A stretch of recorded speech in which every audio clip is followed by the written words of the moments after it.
இது ஃபர்ஸ்ட் மலேசியாவின் செய்திகள் உங்களுக்காக.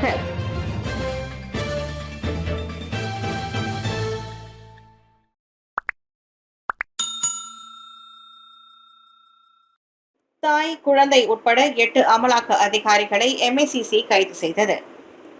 நெகிரி சிம்பிலான் மலேசிய ஊழல் தடுப்பு ஆணையத்தின் அதிகாரிகளால் கைது செய்யப்பட்ட 8 அமலாக்க நிறுவன அதிகாரிகளில் ஒரு தாயும் அவரது மகளும் அடங்குவர். கடந்த செவ்வாய்க்கிழமை முதல் 4 மாநிலங்களில் ஒரே நேரத்தில் மேற்கொள்ளப்பட்ட ஓப்ரெண்டாஸ் மூலம் அவர்கள் கைது செய்யப்பட்டனர் என MACC விசாரணை பிரிவின் மூத்த இயக்குநர் டத்தோ ஜைஃபுல் எஸ்ரால் அரிஃபின் கூறினார்.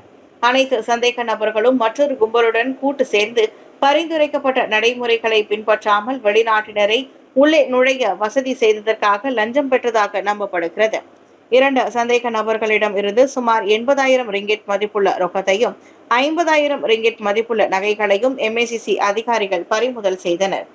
மேலும் 20,000 ரிங்கிட் மதிப்புள்ள தொலைத்தொடர்பு சாதனங்கள், 1,06,000 ரிங்கிட் மதிப்புள்ள 2 கார்கள் மற்றும் 20,000 ரிங்கிட் மதிப்புள்ள 2 மோட்டார் சைக்கிள்களும் பறிமுதல் செய்யப்பட்டன. அதோடு 5 ஆண்கள் மற்றும் ஒரு பெண் என 6 சந்தேக நபர்களும் கைது செய்யப்பட்டனர். போதைப்பொருள் உட்கொண்டதாக SPM மாணவர் கைது.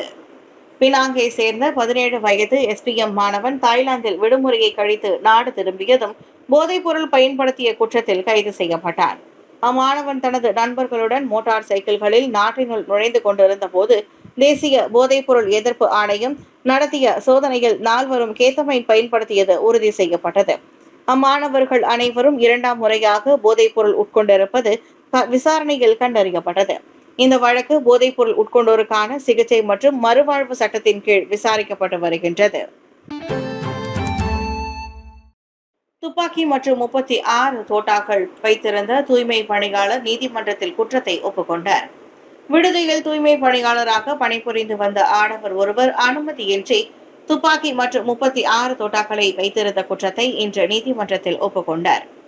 கடந்த செப்டம்பர் 6ஆம் தேதி கோத்தபாருவில் உள்ள கம்போங் பலோ பிந்து கெங் பகுதியில் இருந்து இருக்கும் வீடொன்றில் குற்றவாளி கிளாக் 26 ஜென் 4 ஆஸ்திரியா வகை துப்பாக்கி மற்றும் 36 உயிர் தோட்டாக்களை வைத்திருந்ததற்காக குற்றப்பத்திரிகையில் எழுதப்பட்டிருந்தது. துப்பாக்கி சட்டம் மற்றும் ஆயுத சட்டத்தின் கீழ் விசாரிக்கப்பட்டு வரும் இவ்வழக்கு ஆதாரங்களுடன் நிரூபிக்கப்பட்டால் அதிகபட்சம் 14 ஆண்டுகள் சிறை தண்டனையும் பிறம்படியும் மற்றும் அபராதமும் விதிக்கப்படும் என்று எதிர்பார்க்கப்படுகின்றது. நீதிமன்றம் மற்றும் தண்டனைக்கான தீர்ப்பை வரும் அக்டோபர் 21ஆம் தேதி அன்று அறிவிக்க இருப்பதாகவும் குற்றவாளிக்கு எந்தவொரு ஜாமீனும் வழங்கப்படவில்லை என்றும் அறிவிக்கப்படுகின்றது. சட்டவிரோத குடியேறிகள் 6 கைது, படகு ஓட்டுநர் தப்பியோடினார். பெங்கலான் ஹராம் கெப்பூனில் MPV ஃபரடவா அல்சா வாகனத்தை தடுத்து நிறுத்தி சோதனை செய்த கோலத்தெரங்கானு பொது நடவடிக்கை குழுவின் அதிகாரிகள் மியான்மர் பிரஜைகள் என நம்பப்படும் சட்டவிரோத குடியேறிகளில் 6 கைது செய்தனர். எனினும் அவர்களை கொண்டு வந்ததாக நம்பப்படும் நபர் விடியற்காலை 6:30 மணிகளவில் படகின் மூலம் தாய்லாந்திற்கு தப்பிச் சென்றான் என பொது நடவடிக்கை பிரிவின் அதிகாரி டத்தோ நிக் ராஸ் அஷான் நிக் அப்துல் ஹமீத் தெரிவித்தார். கைது செய்யப்பட்ட சட்டவிரோத குடியேறிகளில் 4 பெண்கள் ஆவர். இவர்கள் அனைவரும் சட்டவிரோத நுழைவு மையம் வழியாக புதிதாக நாட்டிற்குள் கொண்டுவரப்பட்டதாக நம்பப்படுகிறது. மேலும் நடவடிக்கைக்காக அவர்கள் துபாட் மாவட்ட போலீஸ் தலைமையகத்திற்கு கொண்டு செல்லப்பட்டனர். குடிநுழைவு சட்டத்தின் கீழ் இந்த விவகாரம் குறித்து விசாரணை நடத்தப்படுவதாக நிக் ரோஸ் அஷான் கூறினார். குடிபோதையில் உடலுறவு கொண்டவர்களேயே கொசுக்கள் அதிகம் விரும்புவதாக ஆய்வில் கண்டறிவு. கொசுக்கடி சர்வசாதாரணமானது என்றாலும் சிலரை மட்டும் கொசுக்கள் கடித்து வாட்டுவது ஏன் என நெதர்லாந்து நாட்டு விஞ்ஞானிகள் ஒரு பகுதி காரணத்தை கண்டுபிடித்துள்ளனர். தலைநகர் ஆம்ஸ்டர்டாமுக்கு அருகே நடைபெற்ற லோலாண்ட்ஸ் இசை விழாவில் 465 பேர் கொசு காந்தம் மஸ்கிட்டோ மேக்னெட் சோதனையில் பங்கேற்றனர். அதில் மதுபானம் குடித்தவர்களையும் முந்தைய இரவு உடல் உறவு கொண்டவர்களையும் கொசுக்கள் அதிகம் விரும்பி கடித்தது தெரிய வந்தது.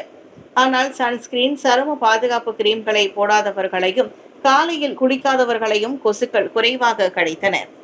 கொசுக்கள் கவரப்படுவதற்கு வெறும் மூச்சில் வரும் கார்பன் டை ஆக்சைடு எனப்படும் கரியமில வாயு காரணமல்ல, மாறாக உடல் வாசனை, சூடு, காட்சி போன்ற சிக்கலான செய்கைகளையும் அவை தேடி செல்வதாக விஞ்ஞானிகள் கூறுகின்றனர்.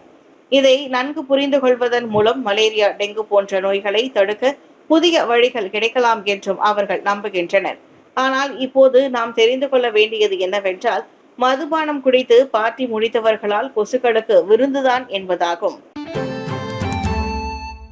மலாயா பல்கலைக்கழக தமிழ் பேரவை கியூமிக் இணை ஏற்பாட்டில் சினிமாவுக்கு அப்பால் கலை, சமூகம் மற்றும் படைப்பாற்றல் எதிர்காலங்கள் கலந்துரையாடல். மலாயா பல்கலைக்கழக தமிழ் பேரவை அண்மையில் இந்திய ஆய்வியல் துறை நூலகம் மற்றும் இந்திய பட்டதாரிகள் அமைப்பான கியூமிக்குடன் இணைந்து சினிமாவுக்கு அப்பால் கலை, சமூகம் மற்றும் படைப்பாற்றல் எதிர்காலங்களை என்ற பட்டறையை நடத்தியது. மலாயா பல்கலைக்கழகத்தின் பண்டிதர் ஜாபா நினைவு நூலகத்தில் நடந்த சனிக்கிழமை காலை மதியம் அந்த பட்டறை நடைபெற்றது.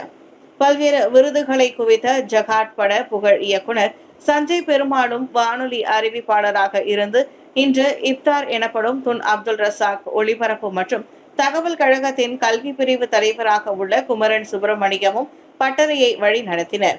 இளைஞர்களை கொள்கை நுண்ணறிவு, வளர்ந்து வரும் வாய்ப்புகள் மற்றும் படைப்பாற்றல் பொருளாதாரத்துடன் இணைப்பதன் மூலம் மலேசியாவின் படைப்பாற்றல் துறையை மறுகற்பனை செய்வதை இந்நிகழ்ச்சி நோக்கமாக கொண்டிருந்தது. இந்த அமர்வு திரைப்படத்துறையை வடிவமைக்கும் முக்கிய கொள்கைகளை வெளிப்படுத்தும், தொழில்துறைக்குள் தொழில் பாதைகளை முன்னிலைப்படுத்தும் மற்றும் மலேசிய படைப்புகளின் எதிர்காலத்திற்கான தங்கள் தொலைநோக்குகளை வெளிப்படுத்த இளம் திறமையாளர்களுக்கு ஒரு தளமாக விளங்கியது. கெடாவில் துயரத்தில் முடிந்த பள்ளி விடுமுறை. 16 வயது இளைஞர் நீரில் மூழ்கி உயிரிழப்பு. நேற்று கெடா சிக் அருகில் உள்ள லதா மெங்குவாங்கில் கோடை விடுமுறையை கழிக்க நண்பர்களுடன் அருவியில் உல்லாசமாக குளித்துக் கொண்டிருந்த 16 வயது மாணவர் ஒருவர் நீரில் மூழ்கி பரிதாபமாக உயிரிழந்தார். தகவல் கிடைத்த உடனேயே சம்பவ இடத்திற்கு விரைந்த தீயணைப்பு குழுவினர் உடனடியாக மீட்பு பணி வேலைகளில் ஈடுபட்டனர்.